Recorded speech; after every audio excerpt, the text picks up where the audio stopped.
আসসালামু আলাইকুম। আজকে শেয়ার করছি আমার দুপুরের খাবার। দুপুরে ছিল আজকে পাতলা খিচুড়ি। খিচুড়িটা খুব সুন্দর করে রান্না করা হয়েছিল। প্লেটে দেওয়ার সাথে সাথে গরম ধোঁয়া বেরিয়েছিল। আর এটা রান্না করা হয়েছিল চিকেন দিয়ে, হালকা সবজি ইউজ করা হয়েছে। খিচুড়িটা দেখতে যেমন সুন্দর, জানি না খেতেটা কতটা মজা হবে। দেন আমি খিচুড়িতে নিয়ে নেব, খিচুড়ির সাথে লেবু নিয়ে নেব। নিয়ে নিচ্ছি ২ থেকে ৩ টুকরো লেবু। লেবুগুলো সাইজে ছিল। লেবু দিয়ে খিচুড়ি খেতে কিন্তু খুব মজা। এখন তারপর আমি খিচুড়ির মধ্যে নিয়ে নেব রোদে শুকানো ও ফলি আচার, রোদে শুকানো আমের ফলির আচার।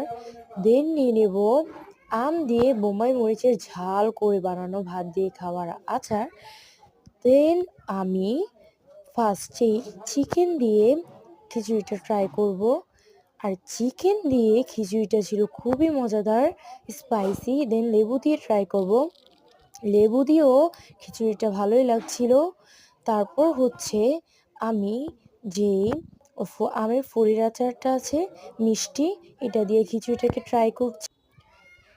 ফলির আচার দিয়ে এত মজা ছিল যা বলার মতো না। দেন আমি ঝাল আচারটা দিয়ে ট্রাই করলাম। এই খিচুড়িটা চিকেন আর লেবু থেকে বেশি আচার ২ পদ দিয়ে এত মজা হয়েছিল যা আমি বলারও বাইরে। দেন আমি নিয়ে নিলাম একটা মাছ। মাছটার নাম আমার জানা নেই। মাছের লেজুরটা নিয়ে আমি এখন খিচুড়িটা ট্রাই করব। মাছের লেজুরে ছিল কাঁটা, এগুলো বেছে নিলাম। দেন আমি খিচুড়ি দিয়ে ট্রাই করতেছি। ওয়াও! মাছ দিয়ে খুব মজা ছিল। আর মাছটা ছিল খুব সফট।